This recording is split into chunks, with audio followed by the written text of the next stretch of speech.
Before beginning, wash your hands thoroughly with soap and water. Non-sterile gloves are required during phlebotomy and intravenous cannulation.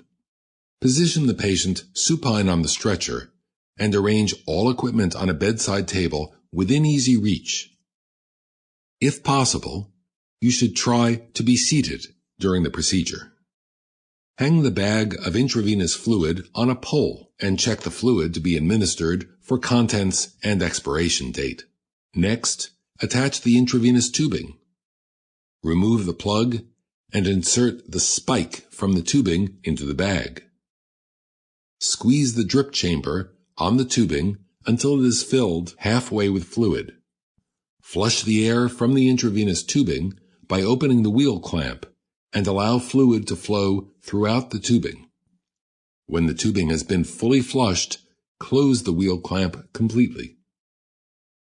If phlebotomy is to be performed during the cannulation, attach the appropriate adapter to the vacutainer holder and collect the required specimen tubes. Place a tourniquet 5 to 10 centimeters proximal to the anticipated cannulation site. First, wrap the tourniquet around the arm and then tuck a loop of one end of the tourniquet under the other. The tail of the loop should be proximal enough to keep it out of the venipuncture site. Select an appropriate vein for cannulation. Engorged veins are soft and feel spongy. Make sure that the structure you are palpating is not a tendon, which feels hard and rigid. If possible, select a vein that is straight and does not overlie a joint. In this demonstration, the cephalic vein, proximal to the elbow, was chosen. Cleanse the overlying skin with a skin cleansing agent such as chlorhexidine or povidone iodine. Do not repalpate the vein after skin preparation. You may consider the use of local anesthesia, which has been shown to reduce the perceived pain of intravenous cannulation without adversely affecting success rates. A small wheel of 1% lidocaine without epinephrine is placed over the needle entry site. Do not inject excessive amounts of anesthetic, which may distort the anatomy and make the procedure difficult. Apply traction distal to the vein with the thumb of your non-dominant hand to prevent the vein from rolling during cannulation. Place the thumb distally enough so that it does not interfere with the proper angle of needle entry. Avoid placing too much traction on the vein, which may flatten it and make the procedure difficult. Hold the intravenous catheter at the level of the flash chamber, between the thumb and the middle finger of your dominant hand. You will use your index finger to advance the catheter over the needle and into the vessel. The bevel of the needle should be facing upwards. For superficial and small vessels, the angle of entry will often be 15 degrees or less. Steeper angles of entry may be required for deeper or larger vessels. While maintaining traction, gently, yet relatively quickly, insert the needle into the vessel. Observe for a return of blood in the flash chamber and stop advancement immediately once it is noted. If no blood is seen in the chamber, correct intraluminal positioning of the catheter is highly unlikely and a second attempt should be made. If you do not obtain a flash of blood on the initial catheter advancement, the needle needs to be repositioned. Gently withdraw the entire catheter assembly so that just the tip of the needle remains under the epidermis. Change the angle of entry by a slight amount and then re-advance the catheter. The needle should not be repositioned while it is fully inserted, as doing so may injure the vessel or other structures. Lower the angle of the needle to less than 15 degrees so that the catheter is as parallel to the vessel as possible. Then, advance the entire catheter assembly 1 to 2 millimeters to assure that the catheter tip, as well as the needle tip, is in the vessel lumen.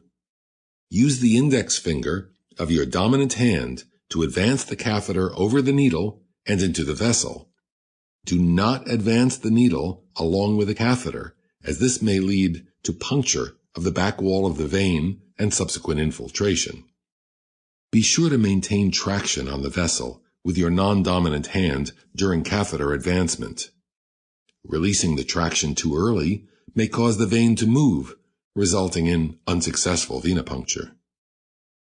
Once the catheter is fully advanced, release the traction and use your non-dominant hand to apply tamponade to the vessel by pressing down firmly in the region of the tip of the catheter.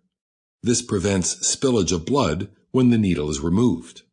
Next, remove the needle from the catheter and activate the safety mechanism. Attach the tubing to the catheter hub. In this demonstration, a section of extension tubing is used. It is also possible to directly connect the intravenous tubing to the hub. Be familiar with the standard practices at your institution. If phlebotomy is required, attach a vacutainer holder directly to the tubing and then insert the required vacuum tubes into the holder. Blood flow will stop spontaneously when the tubes are full. Once phlebotomy is complete, release the tourniquet and remove the vacutainer holder from the tubing. Cover the insertion site with a sterile, transparent dressing or sterile gauze. Secure the catheter and the tubing to the patient with tape.